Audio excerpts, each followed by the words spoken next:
So today's for video mga solar no. So bani na sad mi karon ninyo sa mo ang new installation diri lang ni sa Initaw, Misamis Oriental mga kasolar. So medyo dul-duol na ta sa Iligan City mga kasolar. So kanidi nga setup ni client mga kasolar no is na lang ni sa 8 kilowatt hybrid system nga setup. So it means hybrid system is na ay battery mga kasolar.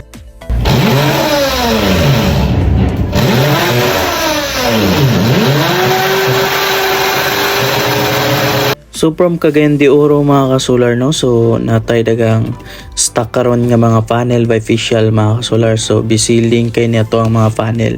So ang atong panel daytod no is na ni sa 12 years ang warranty ni mga kasolar. Din nato ang gipang testing na sad ang ato ang mga materials na gamiton nato dito sa location ni client. So mo ni ang inverter mga kasolar. Kani ding inverter mga kasolar no is na 5 years nga warranty. So before nato ni ipang install ato asang ginamake sure nga fully function ang ato ang mga materials nga ginagamit labi na gyud ning inverter o battery mga kasolar no. So after preparation mga kasolar no, so biyahe din ta paingon sa location ni client almost mga 40 minutes. So naka-okay sad kayo ning location ni client. Kay from morning paingon sa hapon is igo mangyud kayo ang ato ang mga panel na gipang install sa taas. So kaniday mga panel mga kasolar no is nani sa mga 600 watts kada isa. So modern ni siya, official ug upgraded.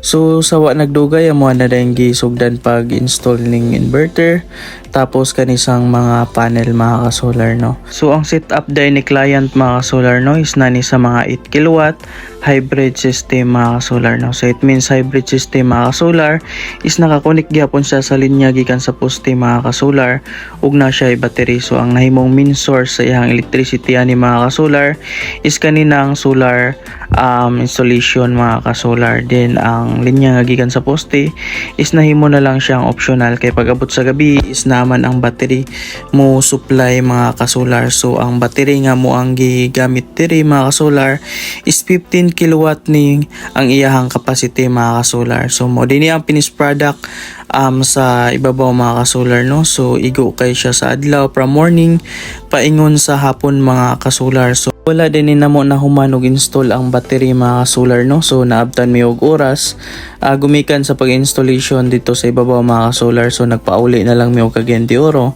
Almost mga 40 minutes raman sad gikan sa Initaw padulong sa Cagayan pagpauli mga solar. Din pagka morning amo dayang gibalikan ang amo ang pending nga battery mga solar no. So diri na time na fully turnover na gyud namo ang amo ang setup ni client. So almost naabtan mi diri og 2 days nga installation mga kasolar no. So makita ninyo sa grid gikan sa linya gikan sa poste is wala 0 ang iyahang linya. Din ang solar is dako kay siya og Harvest 6.48 mga solar.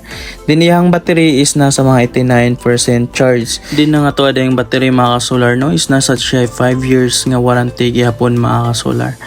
So kini nga setup mga solar no ang gidala nga loads ni client is na siya mga basic appliances na sablay na sama sa aircon, refrigerator ug uban pa nga mga basic appliances.